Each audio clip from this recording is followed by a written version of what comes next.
Bon les gars, on se retrouve aujourd'hui pour le premier épisode du week-end des créateurs.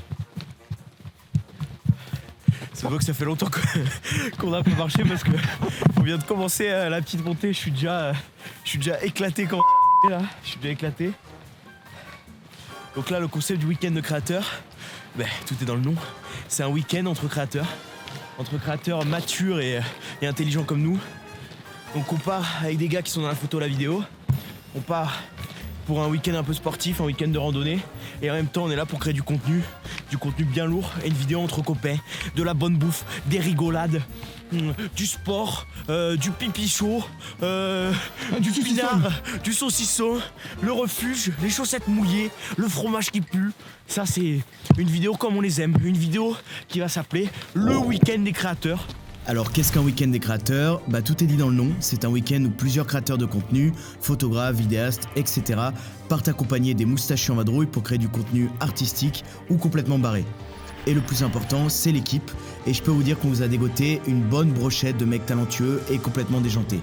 Des photographes du Pays Basque et qui ont pour la plupart un petit fait pour la photo argentique.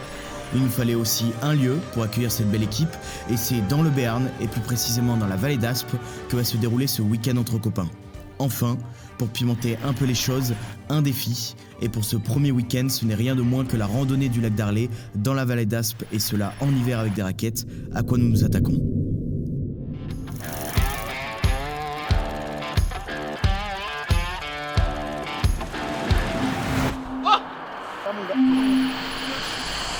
Oula, attendez une petite seconde, il faut revenir un petit peu en arrière pour comprendre comment on s'est retrouvé dans cette galère. Nous sommes le 5 février 2022 et après avoir rejoint nos copains basques à Pau ce matin, nous partons direction le lieu de début de notre rando pour ce week-end. L'aventure n'a même pas encore commencé que nos créateurs sont déjà hors de contrôle. Mais s'ils font les malins, c'est qu'ils ne savent pas encore ce qui les attend. Cette opération, préparation de sandwich et de notre équipement de vadrouille pour être fin prêt à conquérir les montagnes de la vallée d'Aspe. On papote, on déconne, mais surtout tout le monde recharge son appareil argentique avec ses munitions préférées. Des pellicules Cinestill, Kodak, Fujifilm et j'en passe. Après une préparation efficace et parfaitement orchestrée, nous partons à l'aventure. Non je déconne, nous décollons à 14h en pleine montagne, en hiver, sans préparation, pour tenter d'atteindre le lac d'Arlay. Inatteignable en voiture, après un éboulement survenu quelques semaines plus tôt sur la route, il faut rejoindre l'entrée du sentier à pied et sur le dur. D'un coup, ça rigole beaucoup moins, tout est plus silencieux, ça s'annonce éprouvant. Nous avons à peine démarré la marche que le dénivelé et le cardio se font réellement sentir.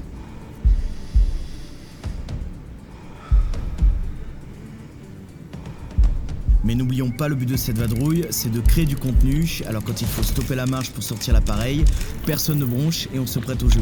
Nous apercevons enfin au loin le panneau d'entrée sur le sentier de la randonnée du lac d'Arlay et en voyant ce qu'il nous reste à parcourir, nous commençons réellement à nous demander si tout cela est faisable avant la tombée de la nuit.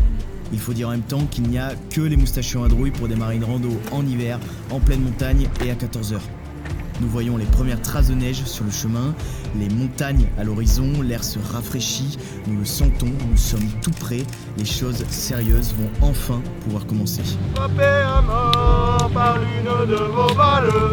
On est motivé, on double la cadence, on chante et nous traversons quelques passages enneigés qui ne nécessitent pas encore de raquettes, pour l'instant en tout cas, avant de traverser une forêt d'arbres morts qui marquera nos derniers pas en chaussures et sur la terre ferme. Et je crois que pour certains, qui l'ont peut-être un peu mérité, les choses vont commencer à se gâter.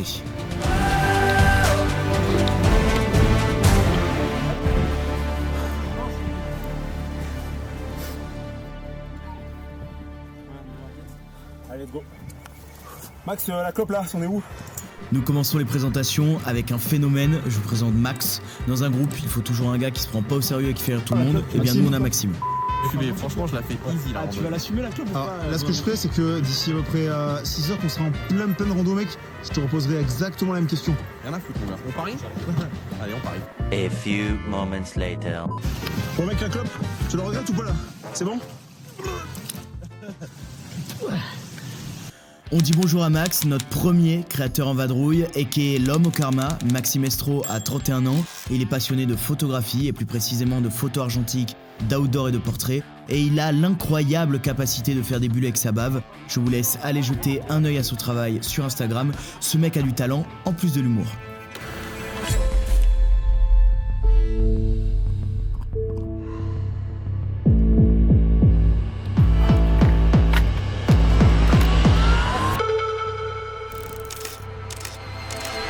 Après que les bras cassés que nous sommes aient enfin réussi à enfiler leur raquette, on fait nos tout premiers pas un peu timides sur la neige.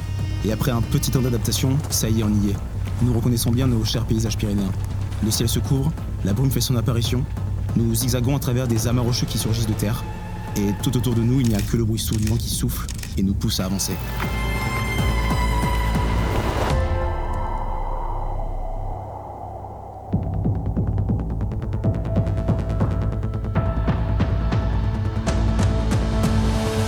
En plus d'être une aventure pour créer du contenu, ce week-end c'est surtout une aventure humaine. L'avantage d'être à plusieurs, c'est que l'on peut s'entraider, se motiver, se pousser les uns les autres vers le haut, que ce soit au niveau du challenge, autant sportif que créatif. Et l'avantage surtout de partir entre créateurs, c'est que personne ne râle quand on s'arrête. Surtout quand on doit attendre que Jérémy sorte le drone pour faire ce genre de plan magistral.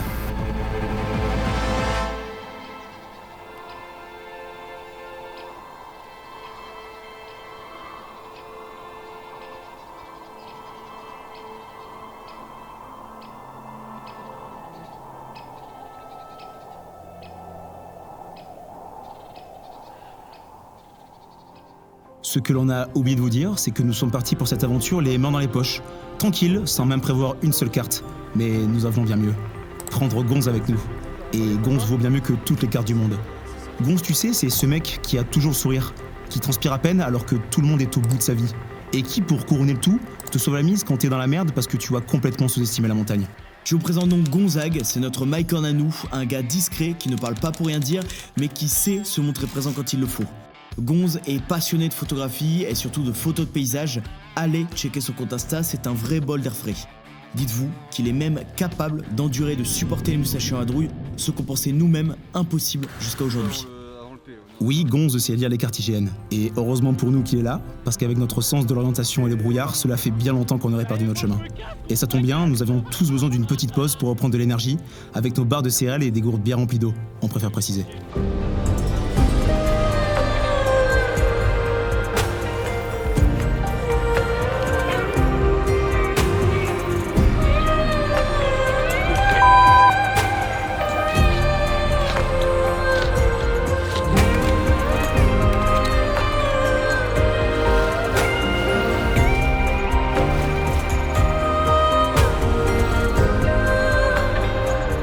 La neige devient de plus en plus dense, ça grimpe de plus en plus.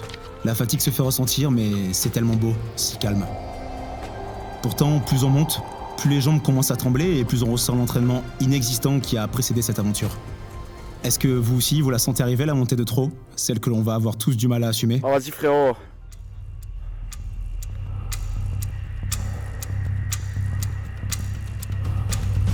Oh les gars, j'en peux plus, De fils de schlag là. Et Gonzague. Ok, changement d'ambiance. Nos créateurs tombent comme des mouches. Plus personne ne tient sur ses jambes. Les rires nerveux et d'énervement commencent à se faire voir sur le visage de nos vadrouilleurs. Oh mec. Carrément pire épreuve de ma vie mec. Et comme si ce n'était pas suffisant, nous avons Arthur qui, atteint d'une méga crampe au mollet, ne peut à peine plus mettre un pied devant l'autre. Alors à ce moment-là, il ne faut surtout pas paniquer et prendre une grande inspiration. Et continuer d'avancer envers et contre tout. Le vent souffle de plus en plus, la visibilité se réduit de minute en minute et la nuit approche. Ok, nous devons bien vous l'avouer, on commence à prendre conscience de la situation merdique dans laquelle on se trouve, et on se chie littéralement dessus.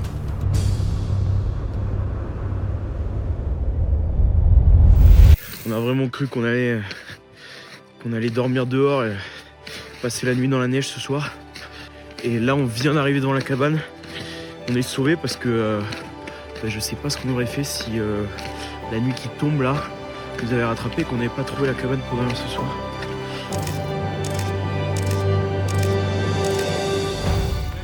On n'y croyait plus du tout, mais on l'a fait. Après avoir cherché notre cabane de ce soir dans le brouillard pendant des heures, nous l'avons enfin trouvée. nous avons dû nous arrêter sur le chemin avant d'atteindre le lac d'Arlay qui est encore beaucoup trop loin. Et il ne faut pas le dire parce que c'est encore grâce à lui que nous n'avons pas dû dormir dehors dans un igloo de fortune, dans le froid glacial toute la nuit. Mais à un moment donné, on a bien cru que même Gonz, que l'on suivait avec une confiance inébranlable depuis le début, était perdu. Mais encore une fois, il n'y a pas de quoi douter de Gonz, et cela n'aurait été qu'une bonne petite frayeur qui aura causé plus de peur que de mal. Et surtout, ça nous a appris une chose très importante. Il ne faut jamais sous-estimer Mère Nature, et surtout la montagne qui ne s'improvise pas. Bon, Jérémy, qu'est-ce que tu fais là? On part, opération de nuit, pour récupérer le sac d'Arthur. L'homme aux courbatures, on m'appelle. L'homme au crâne. Là, nous nous moquons un peu d'Arthur, mais je pense que ça aurait été en fait le plus courageux d'entre nous, parce que malgré les crampes et la fatigue, il n'aura rien lâché et sera allé jusqu'au bout, et heureusement parce qu'on se voyait mal le porter sur nos épaules. Notre cher Arthur, c'est un gars qui peut paraître un peu déjanté de prime abord, mais il faut savoir que c'est un photographe avec une discipline à rude épreuve, un fanat d'argentique et de vieilles péloches, avec un œil artistique de dingue. Ce n'est pas un conseil, mais un ordre, il faut aller voir les séries photos de ce monsieur sur son compte Instagram. Donc opération nuit, on pense que Monsieur Gonz, le chef élite, suprême maréchal, va nous dire combien de temps on met. On met chaud. 40, 30 minutes. 40 minutes. 40 minutes, on est revenu avec le sac, avec le réchaud, parce que malheureusement on a laissé le sac, mais les gars on a laissé le réchaud donc on est complètement con. Donc on récupère le réchaud, on récupère le sac, on récupère tout et on se fait une grosse fondue là. Pendant que Jérémy et Gonzague se sont dévoués pour risquer leur peau à aller chercher le sac d'Arthur qui est resté sur le flanc de montagne, nous on décompresse tranquille. Et à votre avis, est-ce que Max a retenu la leçon de la cigarette d'avant-rando ?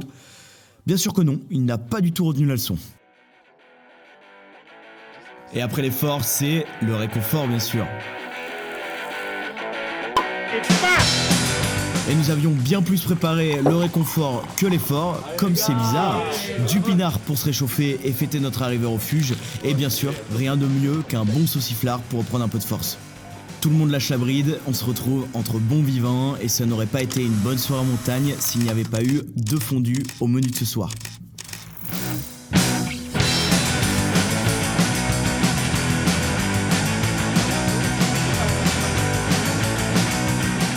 Et une deuxième bouteille d'ouverte et en même temps un peu de jus de pomme pour digérer. Il faut dire qu'il fait pas chaud dans le refuge et il faut bien se réchauffer.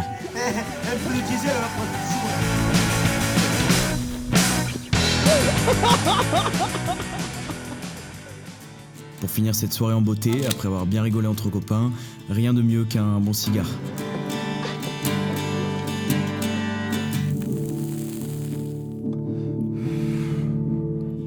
Et ils ont beau être esquintés, les créateurs n'arrêtent jamais de travailler et sont toujours sur le qui-vive pour capturer le bon shot.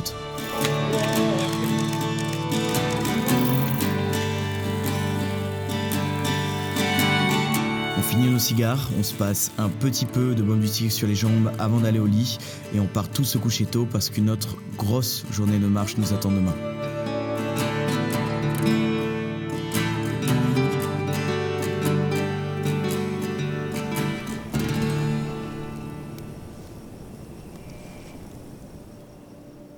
En se levant aux aurores, nous avons droit à un spectacle que les créateurs que nous sommes n'auraient raté pour rien au monde. Le lever de soleil sur ce désert de sable blanc béarnais.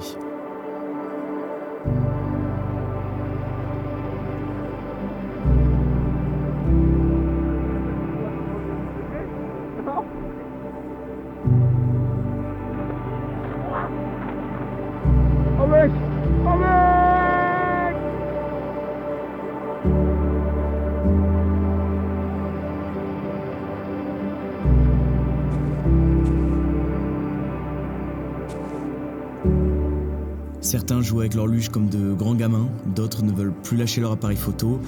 Et avec ces couleurs rosées, presque irréelles, je pense que nos photos n'auront même pas besoin de retouches colorimétriques.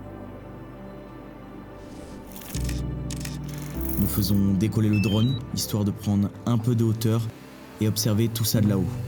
Nous nous sentons comme minuscules, comme seuls au monde, je dirais.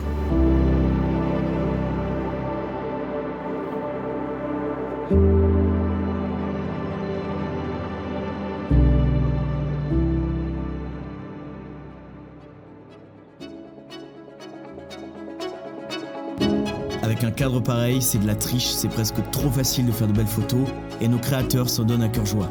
Telle une scène de théâtre, tout le monde joue parfaitement bien son rôle, que ce soit derrière ou devant la caméra, et personne n'a le temps de souffler, les photos fusent dans tous les sens. C'est le paradis du photographe passionné. C'est fou comment ce genre d'aventure prend une saveur toute différente quand on est bien entouré et qu'en plus nous partageons tous la même passion.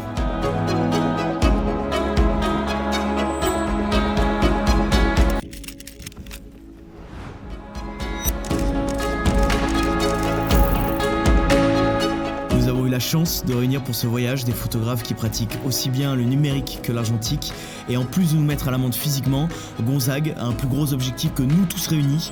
Il y a vraiment de quoi complexer.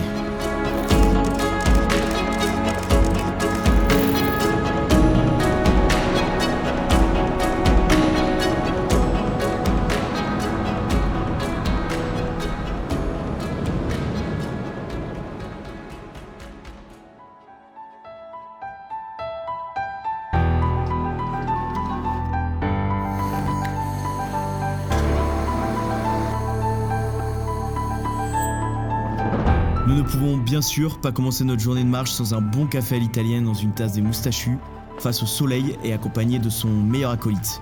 Désolé Jeremy.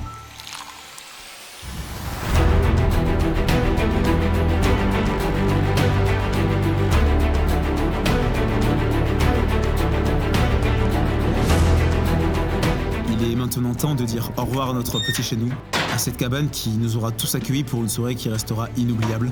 Une soirée qui aurait été hors du temps, dans un lieu loin de tout, comme coupé du monde. C'est la cabane de l'Arec pour les moustachus et les moustachettes que cela intéresse, et nous vous encourageons vivement à prendre bien soin de ces cabanes qui sont mises à disposition pour tous les randonneurs qui passent par là et à la rendre comme vous l'avez trouvé. Nous quittons alors ce lieu plein de belles images en tête et de moments forts tous vécus ensemble.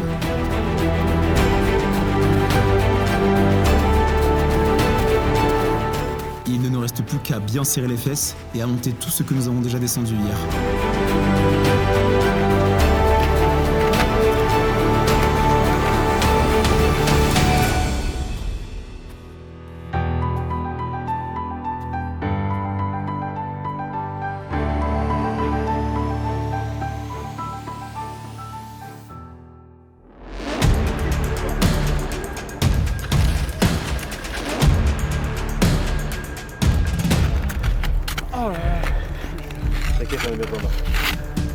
On croyait être sorti d'affaires, qu'aujourd'hui n'allait être qu'une balade de santé, mais ça aurait été bien trop facile. Nous commençons tout juste à comprendre que ce n'était pas des raquettes qu'il nous fallait pour cette rando, mais bien des crampons. Car sur un terrain aussi pentu que celui-ci, les raquettes n'accrochent pas assez. Et ça n'aura pas loupé. Notre cher Nico, que l'on ne présente plus, aura sauvé la vie de Max en le rattrapant à bout de bras après qu'il n'ait glissé avec ses raquettes et presque fini en bas de la vallée. Genre tout en bas. Nico, c'est un gars de bonne humeur. Le premier à être partant quand tu lui proposes une bonne rando entre créateurs, avec du pinard, une fondue et des bons copains bien sûr. Un passionné de photos et de vidéos et complètement amoureux de sport en extérieur. Il est aussi capable, mesdames, de faire de la luge sur absolument n'importe quelle surface praticable ou non. Vous vous souvenez de cette fameuse montée hier qui aura eu presque raison de nous. Il faut maintenant la descendre et cela aurait été presque pire que de devoir la grimper.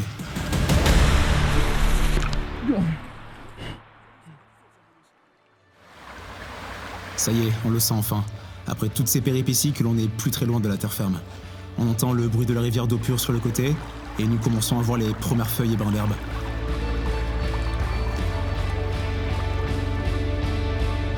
Nous voyons enfin nos voitures au loin et nous sommes presque émus. Tout le monde se regarde et se dit qu'on n'aurait jamais pensé que ce simple week-end entre créateurs aurait pris cette tournure. Qui l'aura amené à ressentir de la peur, du soulagement, des doutes, de la joie, de l'excitation et de la fierté. Toutes ces émotions qui, je crois, nous auront tous prouvé que le but premier de ce week-end n'est pas de créer du contenu pour créer du contenu, mais surtout de tisser des liens forts entre des personnes qui ne se connaissent pas forcément. Et surtout aussi bien sûr de profiter d'un bon pinard.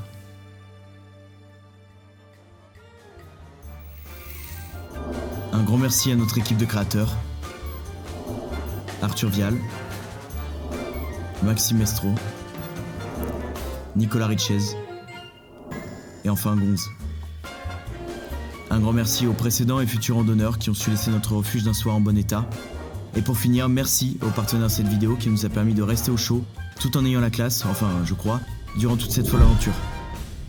Pyrenex.